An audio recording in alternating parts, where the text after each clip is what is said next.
But thanks for this, and thanks for the recognition of people. When you think after 25 years of supporting AUSA and your Army at 10th Mountain Division, Carthage and Samaritan would add Army to their hospital name. We got 5 hospitals that serve Fort Trump. Put Army in there. I'll pay for the sign or something. Really looking forward to AUSA this year, coming up to be declared Fort Trump. I love the Army 10 miler. I love the AUSA annual meeting. And guess what? This year I don't get to go. So when you see Gerald Milley, thank him for giving me the biggest exercise that the division's ever had during the AUSA annual meeting. He'll wonder why. He'll ask, why is it quiet here? You told him to do this exercise. So actually we're really excited about it. I'll talk a little bit about it.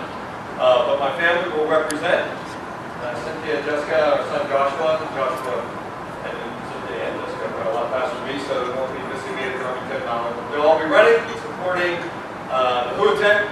It's a great tradition, and thank you all for doing it. We got a good team this year.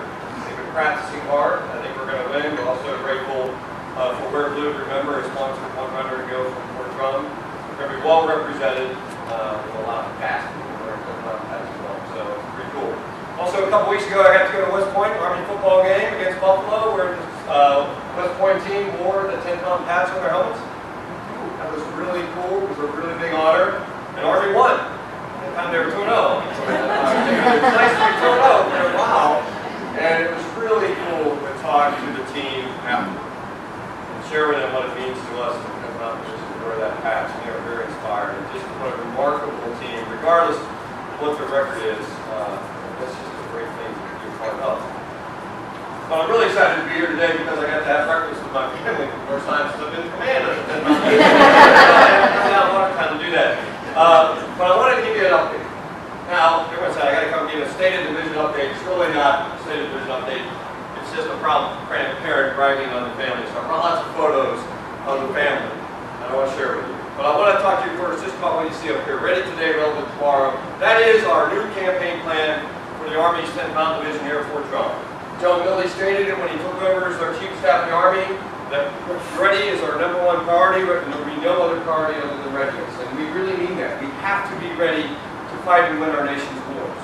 If we're not, we can't prevent and we certainly cannot deter conflict. We must be ready. That is the sole purpose why our nation has an army.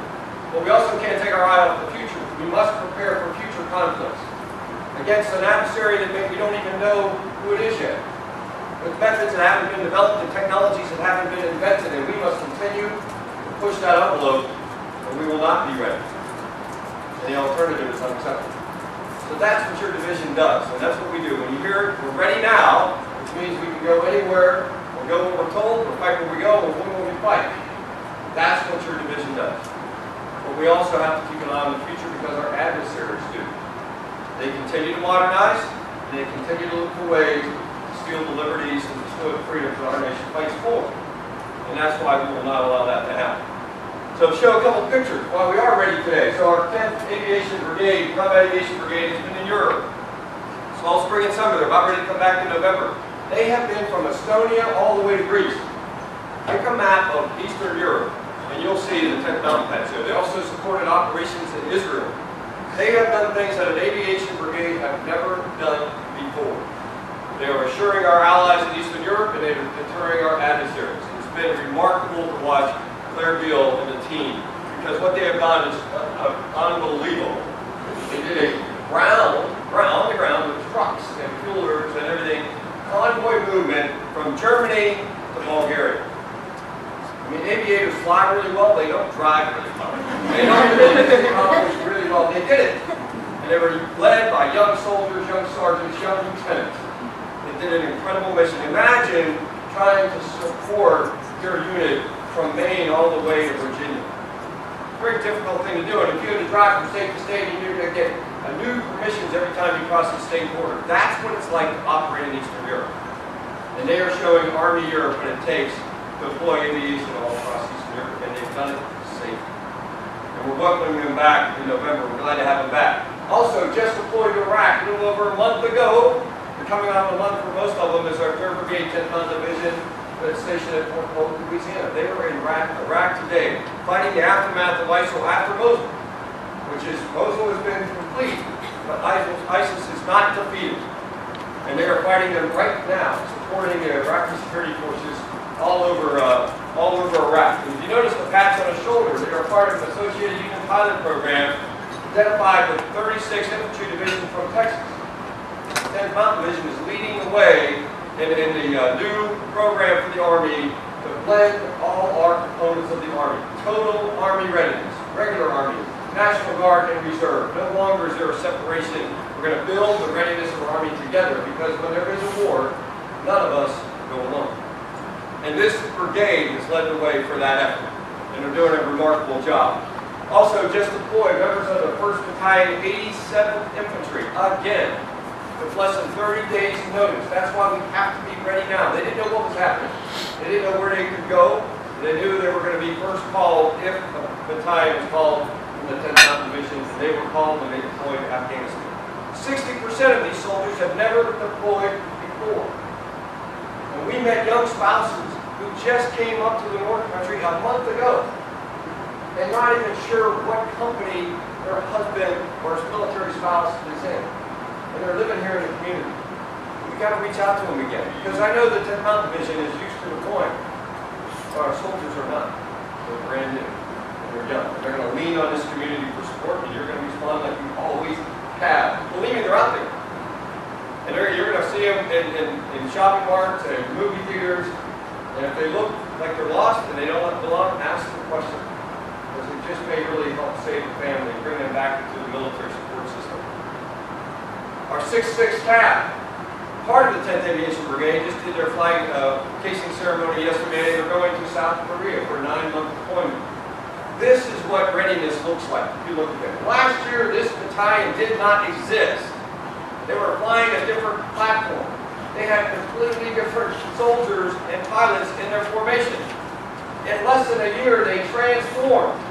They gave away their Cairo helicopters and brought in and trained with Apache helicopters. This is a high-tech flying machine. It's very lethal, and it's the best the Army has.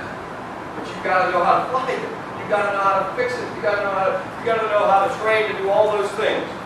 So they transformed and then trained to go to South Korea to be a part of our deterrence in South Korea. They have to be ready there to fight tonight. That is the motto in Korea. They are ready. And that's what we do at Fort Drum. And you've heard a lot of flying this summer.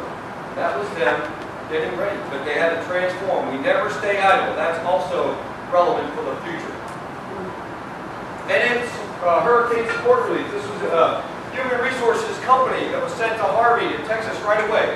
No notice. Young soldiers led by a 2nd lieutenant. Never deployed before. They left with their pack on their back. And they said it's an honor to go help our own citizens. And they did it. And we had thousands ready to go to support them, and we have thousands still today ready to go to Puerto Rico if called.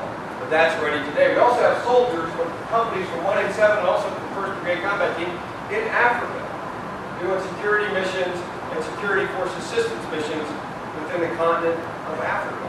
Ongoing right now. That is ready today. And then our 2nd Brigade Combat Team is the most ready brigade in the United States Army. And they are a focused readiness brigade, but also allocated the Northern Command, which is Canada, United States, the continental United States, and also Mexico. They have been deployed on exercises, emergency deployments all over the country in small little units to exercise our national response in case of a homeland crisis. And they've done exceptionally well. And they've managed to build readiness and teach NORTHCOM and Army North a lot of lessons about employing active duty regular Army soldiers in response to a homeland crisis. But the big thing we've got to do with our brigades is remain ready now. That comes straight from the Chief of Staff of the Army, straight from General Abrams at FORSCOM, and our 1st Brigade Combat Team seen here, and our 2nd Brigade Combat Team must maintain the highest levels of readiness. And it's a very difficult thing to do. It sounds easy. Your soldiers, just be ready. Just go out and shoot and be ready. But think of the constant turnover, the constant changing of the environment. You need all your right people. You need all the right leaders. They need to be school trained. You need to have all your right weapons. You need to have all the right ammunition for those weapons. You need to have all your right vehicles, and all that stuff has to work. And then you have to go out in a training environment, and you have to train for your combat mission. Not the assigned missions that we've had in the past with Afghanistan and Iraq. Those are specific assigned missions where we do a specialized training to fight counterterrorism or counterinsurgency.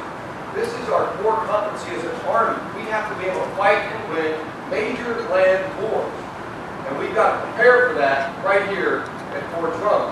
And that's what 1st Brigade and 2nd Brigade are doing with larger live fire exercises. Since 9/11, we've done a lot of exercises on Fort Drum. And we basically, even as a battalion and brigade commander in combat, I fought with about an element of about 30 people. We were about platoons. And we would go on small objectives. We would isolate them and be able to go in and capture a few bad guys. That was a very small target, and it was actually quite easy to train for because we dominated the airspace, we dominated the land. We just had to find the enemy.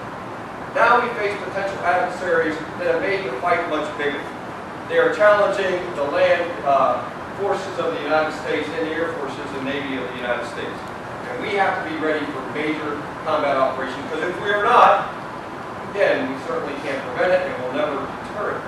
And that's what we're doing here. Our exercises, our live fire exercises are much, much bigger. That's ready today, but to get relevant tomorrow, we even got to get it bigger. Our another associated unit pilot program is the 86th Infantry Brigade Combat Team from Vermont. Now, their battalions are scattered throughout the Northeast, and they have one battalion in Colorado. They're helping us in our one initiative that General Townsend started here.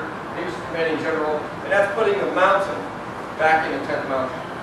We're going to learn again how to fight in extreme conditions and terrain. We did a lot of mountaineering work in Afghanistan. We did snowshoe operations, but we haven't done things in the real Arctic climates and higher altitudes, so we're bringing that back in. We just purchased new winter kit, the new overweights. They're not the same type as it was in World War II. They actually shed water off. And we actually have mittens that actually keep your fingers warm. It's pretty important in this type of exercise. But we're getting back to some old techniques with some very new equipment. And we're issuing that to our formations now. But when you go to Camp Ethan Allen in Vermont, they're experts at it. And now they're associated with the 10th Mountain Division. What better unit? And this winter, we're going to bring back the Winter Challenge. We're calling it the D-Series Winter Challenge, named after an extreme exercise that the 10th Mountain did in Colorado as they prepared for World War II. And we're going to compete, and it will be hard. There will be cross-country skiing, snowshoeing, there will be rappelling, there will be mountain climbing, and there will also be shooting involved. All the skills that a soldier must be able to do to fight in these type of conditions. And the 86th is leading the way for the 10th Mountain Division. We're very proud of it. Also yesterday, some of you were out yesterday to see our division main command post and our division warfighting exercises. These two officers down in the photo here were on the news this morning. We tried to show everybody what the division headquarters is going to do. I call it the reason I'm missing the Army 10 miler, but it's our division warfighter exercise. The Army is putting up us against an adversary that presents us extreme challenges. It's not a fair fight, it's an unfair fight. It's like fighting 10 feet tall people with both hands tied behind your back. I still like our chances. But that's what we've been training for all summer, and that's what we're going to do over the next 2 weeks. We'll end on 13 October. But starting now, it really kicks up 24-hour operations on Thursday evening, and we'll go for two plus weeks, and we'll fight this fictitious country, and they will start off with all the advantages. They will hold the terrain. They will have 10 times more weapons than we have. They will have integrated air defense systems that we no longer have, and our mission will be to take that down. Our mission simply is the ground forces have to infiltrate and set conditions for our air forces and our naval forces. This is different because in the past, our air has set conditions for the ground. Nobody challenges us in the air. Nobody in the world can challenge us, the best Air Force ever built. Those days are no longer. Now we have adversaries that have modernized their forces, that they now have integrated air defenses that deny the air domain. Our militaries fight in several domains: air, sea, land, cyber, and space. Our adversaries can deny air and sea. They can contest land. They can contest cyber. We're pretty good at cyber, but so are they. And they challenge us in space, but we're really good in space. But it's the land that has to set conditions for the other domains. And this exercise gives us that challenge. I've got to chip away at an adversary that holds all the advantages. And if I do it wrong, we lose. We lose. If we do it right and we're patient and we keep chipping away at it, will bring down their integrated air defense, and we'll bring the greatest Air Force to bear, and it'll be a sad day for the adversary. We welcome this challenge, but we have to do it. We have to fight an adversary like this in a simulated event. All this happens on Fort Drum, and we continue to prove Fort Drum. Thanks to the state of New York, we're putting a bypass over from our main cantonment area of Fort Drum proper over to Wheeler Army Airfield. This will reduce traffic patterns on 26 and will allow our forces to flow freely across Route 26 onto Wheeler. This is significant for us. It's ahead of schedule, and it's looking very good, but this is going to give us a lot, because now we'll be able to walk across to our training area without blocking highways. We'll be able to move convoys through without blocking 26. It will really help the state and local area, but really help us, because we have to learn, again, to move at great distances with large formations. So this is not just a nice improvement to the highway. This is directly contributing to the readiness of the 10th Mountain Division. Also, our new hotel is going up. I'm a little bummed on this one because they take away one of our running trails, but we're going to get it done, and we're going to get back in there. But this helps us not because it's an Army's plan to get to a privatized hotel, but it also frees up where we currently have our hotel, so we can move our public works into there, and then we can free up our campus and do improvements where our light fighter school is. We're building a new non-commissioned officer academy. It's going to be the best. So we're going to have individual training campus on South Post near Gasoline Alley Gate. Again, directly improving readiness of this division. Not a lot of other divisions are doing this. People are pulling away from supporting those kind of individual schools because it requires people to do it, and we need the people in the formations. We think not. If we're going to be relevant tomorrow, we've got to invest today. And so we've got to take those skilled soldiers that have those specialty skills that they can teach other soldiers and grow our professional force for the future. It looks like a hotel, but I'm more excited about the ripple effect that it creates for us on Fort Drum. But what Fort Drum really is our training area. That's where we can prepare to fight and win our nation's war. And it's often not looked at enough. But our training area is immense, and it is wonderful to train on. We have been training for very specific counterterrorism, counterinsurgency targets for the past 16 plus years. But now we're expanding all those objectives on there, and we're making everything that we built before now meet a newer purpose. Repurposing objectives to get much larger objectives so that we can fight live what I just explained to you what I have to do in simulation. I've got to have larger formations, go across long distances while being denied by the enemy and being able to face a larger target in live conditions. And those ranges are going to suit that perfectly. But also what makes us important is our strategic deployability from Fort Drum. And I always beat my foot on this one. We take it for granted, but not every installation has this. It's our railhead and our airfield. I can train here, and I can depart from here. The garrison's job is not to give me nice activities. It's to build readiness and project readiness. And that's what they do. They're the foundation of our readiness. This railhead is old. It needs work. And we're pushing hard to get there. We're trying to push a bigger project that we can get more railheads and we get a better marshaling area. So when we have to deploy more than one brigade over a very and we're easy to move and we're easy to go fast. This is what this is fast. Railhead and airfield. And our airfield, even though it's state of the art, is starting to age. And if we don't look ahead, we'll lose that relevance for tomorrow, because that force projection platform is what makes this division so important. It is what makes this division always the first call from our Army when they have a problem. Because they know we can go. They never ask. They just expect it. Also, we got to be ready for the future by welcoming and bringing in future combat systems. This is the JLTV. This is the Army's new vehicle. We should be getting this next spring. It's a difficult building to do, but that's pretty minor. We've got to be able to fight with it. We've got to be able to deploy it. We've got to be able to push it around the training area. We've got to practice rail loading it. We've got to practice deploying it. But we're moving forward, because if we don't, we'll be prepared for last year's war 5 years from now. Unacceptable. We've got to continue to welcome our new combat systems and push the envelope of that so we can remain relevant tomorrow, not just ready today. And this is a cartoon concept sketch of what the future battlefield looks like. I've talked about how we fight in all these domains: air, sea, land, space, and cyber. This is what it looks like. And our enemy is denying and contesting all those domains at once. The land forces are vital for winning the future fights against an adversary that plays this way.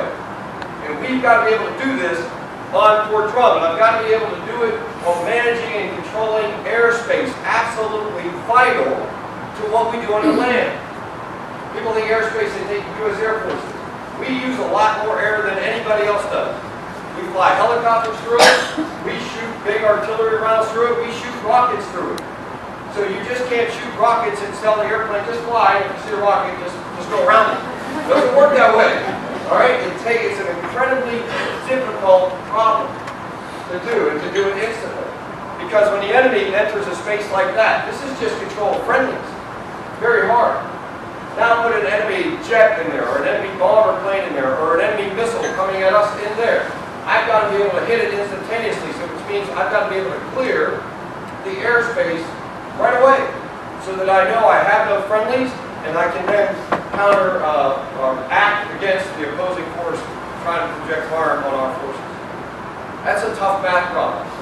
And if it takes longer than 5 seconds, you lose. The best we do sometimes in training is about 5 minutes. We've got to be better. We've got to be able to clear airspace.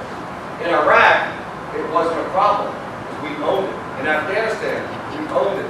Now, future adversaries are challenging us in the air and forcing us to stand up better, longer, to have greater ranges on targets, and to be able to clear our airspace with exact precision, surgical precision against the adversary, while enabling our friendlies to do the same. This is the challenge of relevance for the future, and I've got to be able to do it at Fort Drum with future combat systems, I said, with technology that hasn't even been invented. And I always look, the one constant thing I've always seen in the study of warfare in my career and throughout history, the only constant is change. And the only constant in warfare is it keeps spreading. So when the U.S. Army was first up in the North Country at Madison Barracks, we went to Pine Camp, or Use Camp when we first called it, because we needed a place to shoot our artillery. We needed a place to shoot our weapons and employ correctly so we could practice and prepare for a future war. That's what made Fort Drum so viable. It's what makes it so important today. Not just for 10th Mountain Division, but for all forces in the Northeast, and for the New York Air National Guard and the U.S. Air Force. They use this as a great tool. We've got to be prepared to do this. And we've got to train with it live on our Fort Drum training area. We've got to be prepared for future use of aircraft. The F-35 Air Force will come here soon. The Air Force loves our base because they can come here and drop munitions. But what we do now, and with our Apaches too, we fly up, we get good target recognition, we drop our ordnance, and we fly away. What's missing? Somebody shooting back at you. That changes everything. Somebody shooting at you, you don't expose yourself. You have to maneuver to put yourself in advantage against an enemy that has an advantage over you. I've got to train that way using airspace that exists outside of Fort Drum proper installation. We do it all the time. We co-use our airspace all the time. But that's what's so important when we talk about the future. When we talk about the future of Fort Drum and the surrounding area, when we talk future development, we have to take into account everybody's needs, all stakeholders. And we want to be, and we have been, I think, very transparent. We are for, Fort Drum is, we are part of this community, we have not forgotten that. And we are for positive growth, positive development in the North Country. But we want to make sure that everyone understands the impacts that one project could have on someone else's project or some other stakeholder. That's why Fort Drum has been, I think, very transparent and neutral in the discussions on wind turbine growth and future projects in the North Country. We're not for or against them. We're for positive growth in the North Country. But we want to make sure that airspace for commercial use, even drone commercial use in the state, and airspace for our military needs are taken into account so that we can all use the space together and we can all grow in a positive manner. And I think we are committed to being transparent with local leaders, county leadership, state leadership on what Fort Drum's needs are today and what we think, and again, think our needs will be for tomorrow, because again, I'm preparing to use technology that hasn't been invented yet. So I've got to make sure I'm protecting airspace so that as we get a fast mover that comes into Fort Drum, he's coming in from Maine. Look at that approach. It's coming in very far. And they've got to come in with, with great speed, and they've got to be able to drop coordinates exactly where we want to put it. Because that's the future of what we're gonna have to be prepared for. Our Apache pilots have to be able to go in tactical formation. They've got to be able to fly using the ground and the earth and terrain features to match their movement, so the enemy doesn't shoot them down. Our enemies that we could possibly face have this capability. They will put crosshairs on you when you're flying. So we've got to be able to go to tactical formations to practice against future potential fights. That's why that's important. And we do it all keeping an mind on the environment. I tell everybody, Fort Drum is a nature preserve that just happens to be an Army installation and a training area. It is remarkable the caliber of people that work in our environmental section at Fort Drum and what they've done. We've done all that I showed you, and we will do all of that in the future while protecting the environment and protecting our cultural sensitive sites. This is not just a nice thing to do. It's the right thing to do, but it's also about readiness. Because when you deploy to a country, you have to protect those cultural sites. You have to protect that environment, because what comes after war is stability in order to build peace. And if you just apply military actions without being aware of the impacts you're having on the culture, then you're just shooting blind.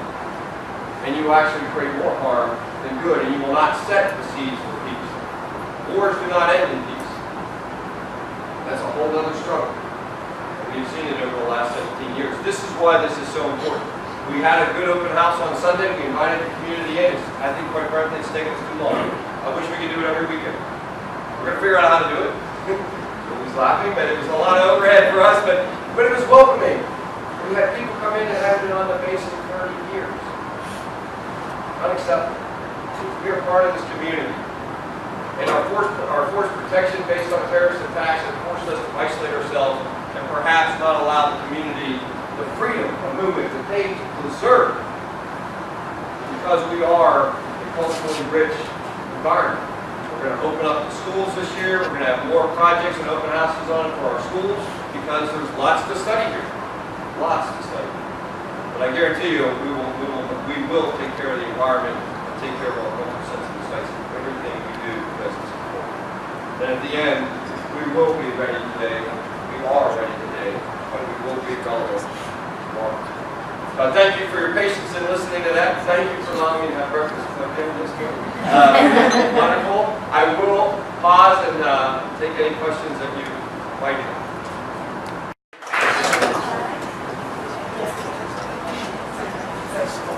Thank you very much. Thanks.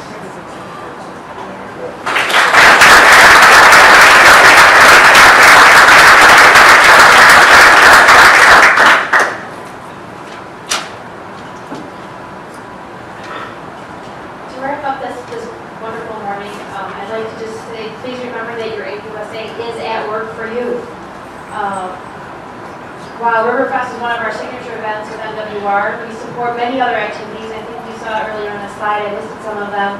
But many other activities and events for soldiers and their families in the community, like the scholarships at Jefferson Community College, Adopt a Platoon, This is a Soldier 101, Purple Heart Scholarship, Gold Star Family Dinners, USO Trunk or Treat, MWR Holiday Party, Monster Mash, and Mountain Fest, and many more. And I would want to give a shout out to Mike Plummer and the Adopt a Platoon program.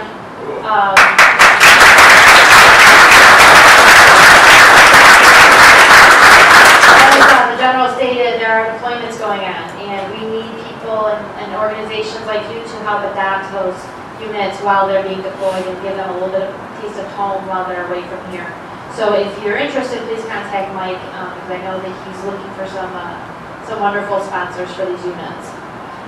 Mark your calendars. October 18th, AUSA is working with Army Community Services Family Night at the Commons. We're going to be handing out pumpkins, cider, and donuts. And then you'll see a theme here. On October 20th, we'll be at the FWR Monster Mash, handing out cookies and hot chocolate. And on October 26th, we will be handing out candy at the USO Trunk or Treat. So as you can see, we are a chapter who loves handing out sweets to kids. On November 7th, mark your calendar again for our annual Veterans Day breakfast. Is the location set? The Commons. Yes, the Commons. Okay. So that's November 7th at the Commons. And then again, the chapter is happy to be able to partner again with MWR on December 6th for the holiday party at the Commons. If you'd like to join a committee, I've got something. Yes, Another Steve. calendar event, there'll be a Saluda unit with the reserve unit from the 366 Engineer Company on Saturday the 14th, Mark. Right. And their commander is actually sitting here, so that's another total Army Penn concert. 14th of October. Yeah. Yes, so the Saluda unit, the 14th of October, we'll get some information out on that from the chapter. It's open to the public and we welcome you to participate and see what great work that they're doing. And also, if you'd like to join a committee, individual membership, Joe McLaughlin, he's not here. Corporate membership, Mary. Programs, Tina Thornton. Guard Reserve, Steve Shanley. Veterans, Mike Russell. And communications back in our corner, Guy Jabron. So with that, I just want to say thank you, everyone. I hope you have a wonderful day, and we'll be in touch with you. So have a great day.